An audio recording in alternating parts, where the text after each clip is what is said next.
On this special episode, we'll cover all the changes you'll need to know for Season 6 and are joined by the captain of the Season 5 champions, Team Elevate, to discuss what these changes might mean. All this and more coming right up on Present Arms. Welcome to Gold League Season 6.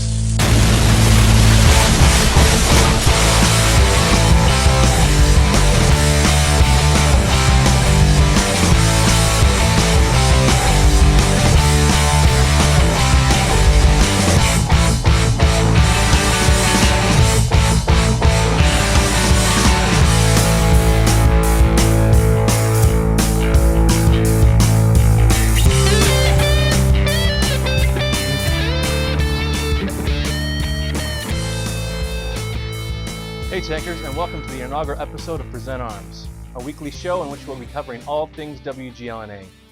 I'm Christian Bullock, aka Meadowhawk, and we'll begin by covering all the changes since Season 5. The first big change is that there will only be 12 teams this season as opposed to 16 as last. That means every point and every match will be that much more important as we go into the season. So let's start covering the teams. Alphabetically, we have Elevate. Fitting that we start off with our list with the Season 5 champions. They're back from the Grand Finals with more experience and will be looking to repeat. Game over. Brazil is back representing as members from Timed Out requalified second in the Open Qualifiers. High Voltage Cabalers, a new team made up from a cherry-picked group of pro players that breezed through a seemingly easy first place in the Open Qualifiers. This could be the group to beat if they've learned to function as a team. Next we have I Love Lamp.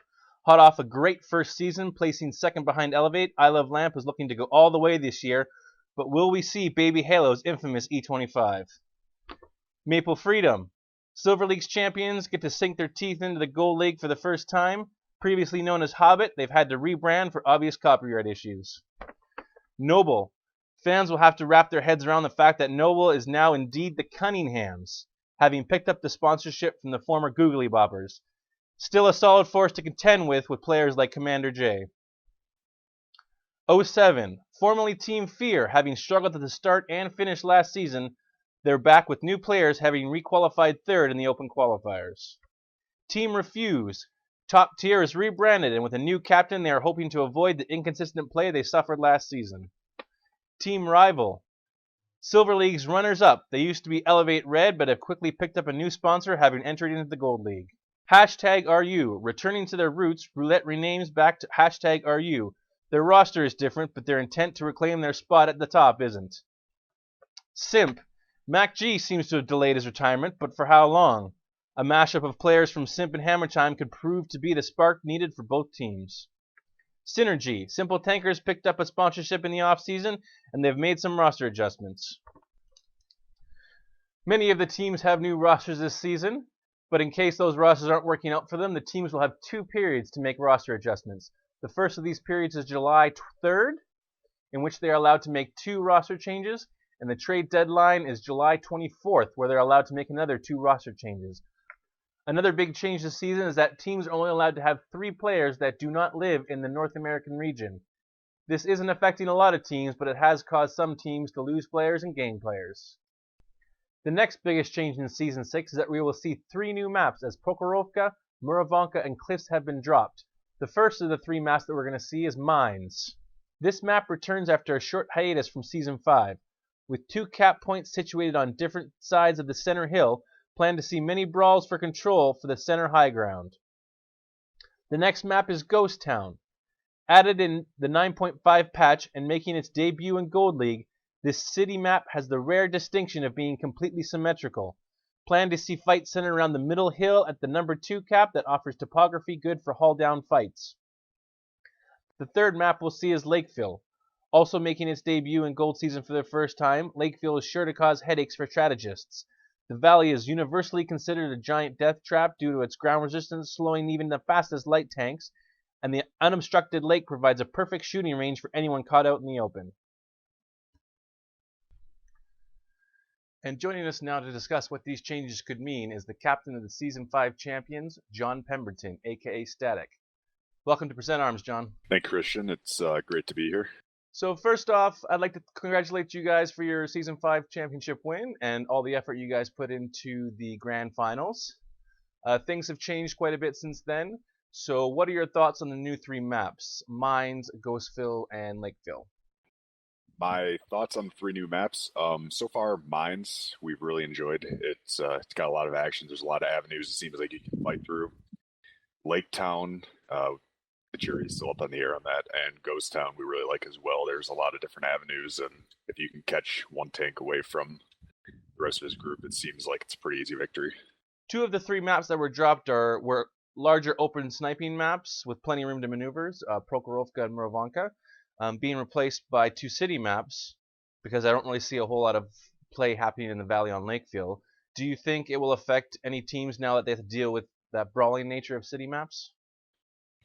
That's a great question. I think with the new maps, a lot of the EL Gaming YOLO pushes won't work quite as well as they did at the grand finals. I think it's going to come down to a lot more of strategy and who hits their shots and focus fire and basically changing out HP, because a lot of these maps, I mean, you can run lighter lineups or you can run really heavy lineups, and if you don't conserve your HP right, you're gonna be in for a rough time.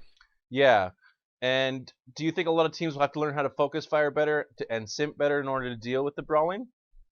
Yeah, I think a lot of teams are going to have to change their play styles. I mean, at the grand finals, we saw a lot of Murovanka, a lot of Steppies, a lot of Proc, just a lot of straight on head on T54 lightweight pushes, and Steppies allows for that to happen still. But a lot of these new maps, the meta is definitely going to be changing this season. So stuff that worked at the end of last season, I don't think is really going to be viable anymore. There's been a large number of changes to the teams and the rosters. Are there any moves that have taken you back by surprise? I, for one, know that Blue Boys captain leaving Simp was quite interesting, seeing as he was calling for them at the end of the season. I think that definitely surprised a lot of people. To me, what was actually the most surprising is that seeing Akula and company leaving Lamp after their second place finish at the end of last season. That to me was kind of a shock.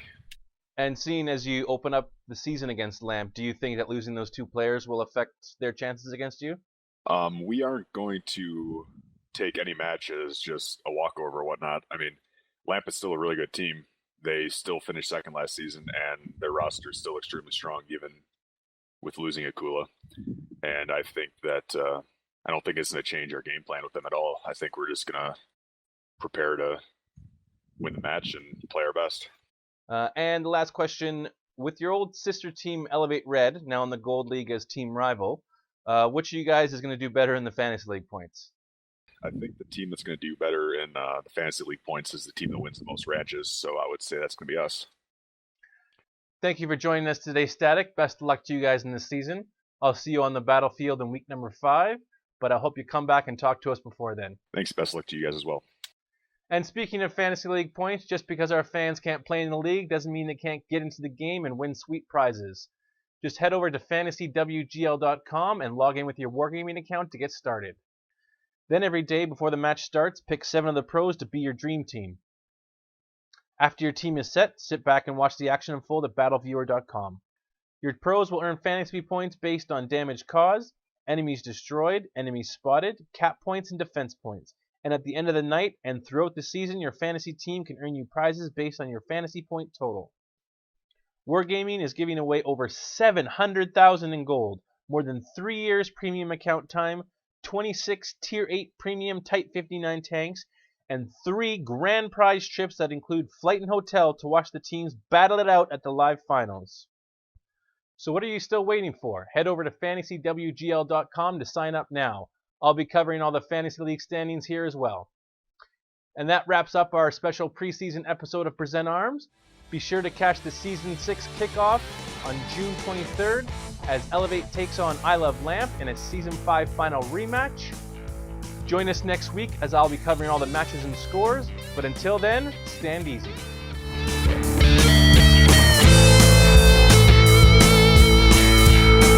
Hair and clothing provided by